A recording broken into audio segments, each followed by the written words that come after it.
Noong isang araw po, nahuli yung isa sa godfather na tinatawag daw po sa Pogo, mga bossing. Nakalimutan ko pangalan, Enchik eh. No? Hirap bigkasin eh. Ngayon po, mga boss, Ayon. ang akala ko, nung nahuli na po yung godfather ng Pogo at sila Alice Guo, etc., yun na yung pinaka mga ulo. Aba, ito. Meron pa daw pong mas mataas na Pogo boss, mga bong. Mga boss, yan, sabi si Liu Dong. Sabi ni Frozen Soul.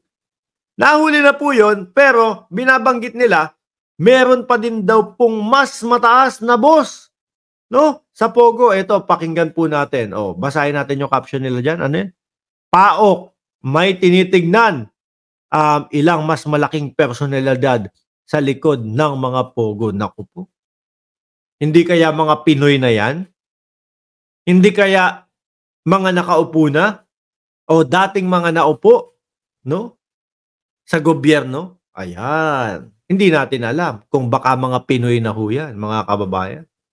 O baka yun yung mga tumulong sa kanila para maaprobahan at makapasok ang Pogo sa Pilipinas. Pakinggan nun natin, mga boss. May mas malaki pang tao sa likod ng mga iligal na Pogo sa bansa.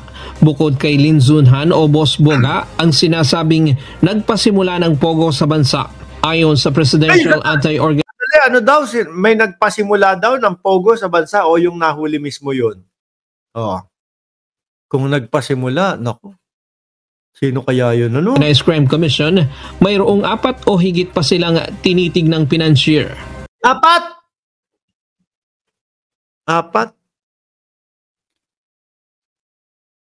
Sino kaya yun? Hindi naman siguro si Bongo. Hindi ako naniniwalang si Bongo yun. Hindi ako naniniwalang si Bato de la Rosa yun. Hindi ako naniniwala si dating Pangulong Duterte yun. Hindi ako naniniwala na si Kibuloy yun. 4? Hindi ako naniniwala doon, ha? Basta ako, sinabi ko sa inyo, hindi ako naniniwala doon. Kumbaga, yung 3 nalilink lang. Nalilink lang. Di ba? Yung isa, nakakulong na si ano eh. Ulitin ko, hindi ko sinabing hindi yung 4, ha? Binilang ko lang si Bongo. Si Harry Roque. Sabi ni Harry Roque, hindi daw eh. Hindi daw siya link sa Pogo. Di paniwalaan natin. No? Paniwalaan natin si Harry Roque. Sabi niya, hindi ako nalilink sa Pogo. Sabi ni Malupiton. Mas mayaman umano ang mga ito kumpara kay Lin Zunhan. Ngayon, meron pa po bang ibang mas mataas sa kanya? Meron pa kaming sinusundan, meron pa kaming tinitingnan sa PAOK ng mga financiers. Ang laban po ng komisyon ngayon together with NBI and the CIDG, Immigration and AMLAC, pati nung IACAT is to go after the financiers. Tingin ko po, mga kababayan, madami pa pong simula po nung nahuli itong si Liu Dong, no? Na tinatawag na godfather ng Pogo. Pag ito po pinatawag sa Senado, sa Quadcom, mga bossing, pag napilipit to, medyo babae, medyo matigas sa ganun eh. Kaya sila Alice Guo, hirap na hirap po eh.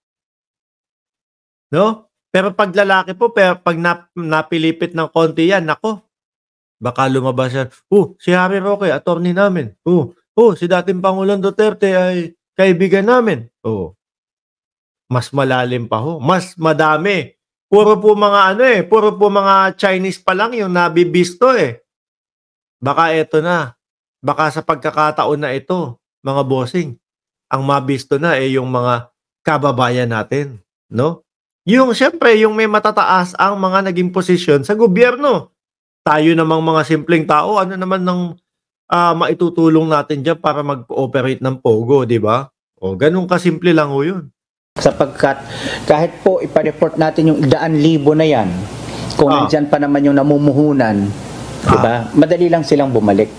So, may iba pang malalaking namumuhunan na nandyan lang pakalat-kalat sa southern part of Metro Manila at saka South part ng Metro Manila. Akala ko southern part ng Pilipinas. Sa south, di ba? Alam nyo, north o norte, taas, south. Akala ko sa Pilipinas eh. Sa Laguna na sinusundan namin. Si Zunhan ay sinasabing may kaugnayan din umano sa Hongsheng Gaming at Zunyuan Technology sa Tarlac, mga pogo sa Metro Manila, Region 1, 3, 4, Visayas at Mindanao.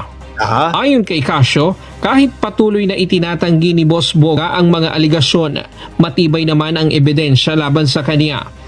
Ang laban po ng komisyon ngayon together with NBI and the CIDG, Immigration and AMLAC, pati nung IACAT is to go after the financiers. Alam niyo po mga kababayan, kaya po humahanga ako no?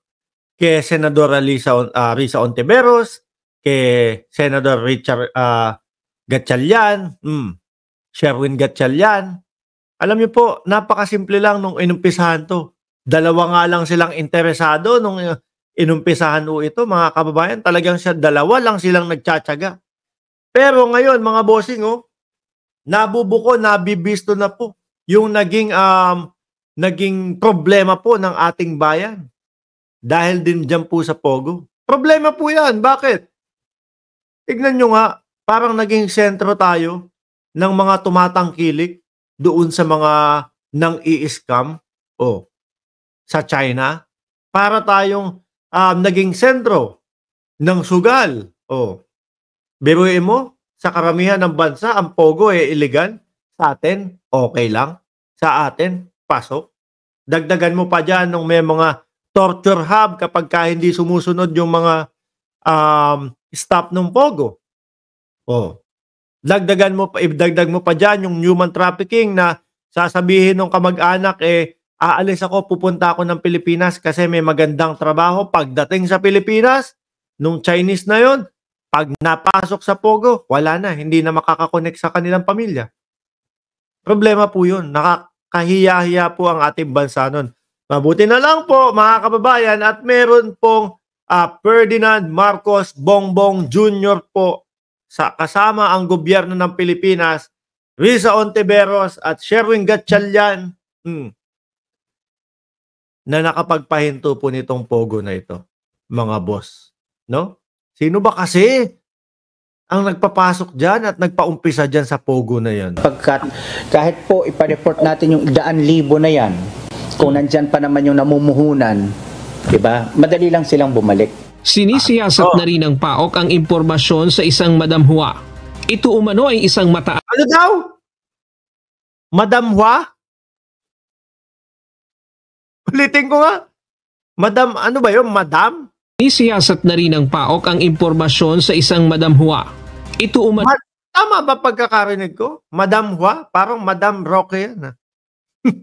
Madam Roque. Parang yun yung pagkakarinig ko si Madam. Madam Hua. Baka mamaya si Roque na yan. Madam Roque. Ikaw na ba ito? Ano ay isang mataas na mamumuhunan at tagapamagitan sa mga Chinese at opisyal. Mahilig pa namang mamuhunan si Roque. 'Di ba namuhunan niya ng malaking halaga doon sa kandidatura ni Inday Sara Duterte? Naku. Baka si Madam Roque yan, ha? We have to verify. We don't have to take the statement of one person as gospel truth. Kasi he or she could be mistaken. He or she could be lying. So kinakailangan i-verify po ito ng PAOK. We will never accept a statement of any person to be as is. Isang testigo ang lumutang at itinuro nito si dismissed Bamban Mayor Alice Go bilang Madam Hua at personal umano niya itong nakikita na nakikipagtransaksyon kay Lin Zunhan. Ryan Lacanlali. Si Alice Goa naman daw yung tinuturo na Madam Hua. Kayo kung ano-ano sinasabi nyo, iniisip nyo si Harry Roque. Ang tahi-tahimik ni Harry Roque nagtatago Di ba? Ang tahi-tahimik ni Harry Roque na nagtatago. Huwag nyo nang guluhin yung tao. No? Anong kaya natin si A.R. de la Serna kung nasaan si Roque? Di ba? Sabi, marunong pa sa presidente, papasukin na ang ICC. Sabi ni Ramon Nante.